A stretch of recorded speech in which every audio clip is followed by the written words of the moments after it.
অনুভূতিটা আমি বলে কোনোভাবেই প্রকাশ করতে পারবো না। আমি সারা জনম যদি সেবাও করে যাই কারো, তাও এইরকম আমি মানে ফিল পাবো না আজ 5 দিন যেরকম ফিল পাইছি। আমার নাম মেহরিন আক্তার প্রিয়ন্তী। আমি এসেছি বদরুন্নেসা কলেজ থেকে। আমি এবার এইচএসসি 24 ছিলাম। আচ্ছা, এই কার্যক্রমটিতে আপনি কবে থেকে কাজ করছেন বা অংশগ্রহণ নিয়ে? আমি গত 5 দিন ধরে এখানে আসি।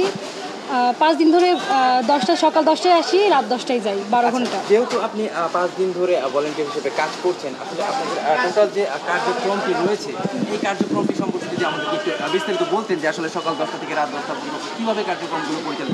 আমি মূলত গেমস রুমে কাজ করি, ওখানে খাবার প্যাকেজিং হয়। বিস্কুট সেকশনে আমি আসি। মূলত বিস্কুটগুলো বিভিন্ন ধাপে ধাপে ব্যাগের মধ্যে পুরে দেওয়া হয়।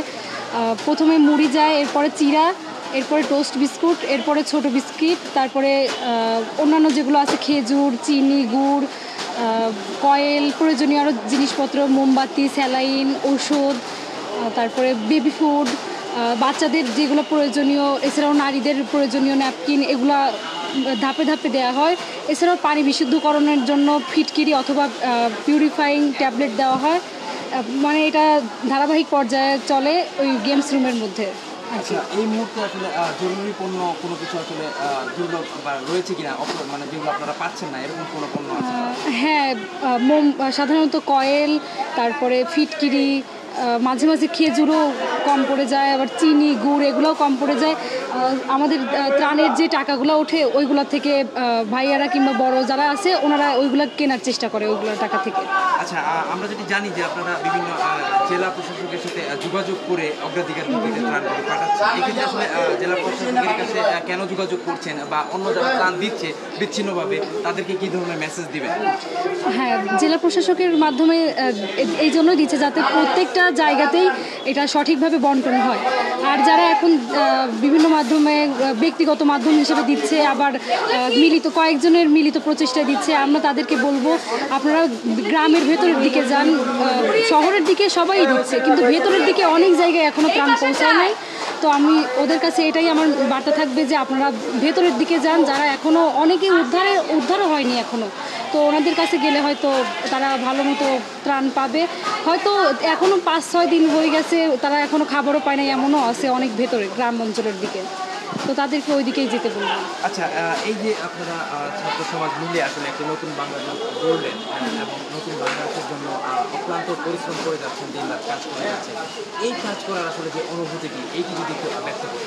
এই অনুভূতিটা আমি বলে কোনোভাবেই প্রকাশ করতে পারবো না। আমি সারা জনম যদি সেবাও করে যাই কারো, তাও এইরকম আমি মানে ফিল পাবো না আজ 5 দিন যেরকম ফিল পাইছি। মানে সবাই এখানে ছোট ক্লাস থেকে, মানে স্কুলের বাচ্চা থেকে একদম ভার্সিটি না শুধু, এখানে অনেক অভিভাবকও এসেছিল আমাদের সাথে কাজ করার জন্য। সবাই আমরা এত সৌহার্দ্যপূর্ণভাবে কাজ করি যে সৌহার্দ্যপূর্ণভাবে কাজ করি যে আমাদের মধ্যে যে একটা বৈষম্য ছিল আগে, সিনিয়র জুনিয়র, এইটা আর এখন নাই। এখন সবাই আমরা এক, সবাই মিলে আমরা এখন মিলিতভাবে কাজ করতে চাচ্ছি। এই যে আমরা কি কথা বলতাম, জেনারেশন কি মোবাইল নিয়ে পড়ে থাকে, তারা অলস, তারা ঘর থেকে বের হয় না, তাদেরকে মানে এক গ্লাস পানিও তারা নিজের হাতে তুলে খায় না, তারা বলে দেয় যে পানি খাওয়া আরেকজনকে অর্ডার করে।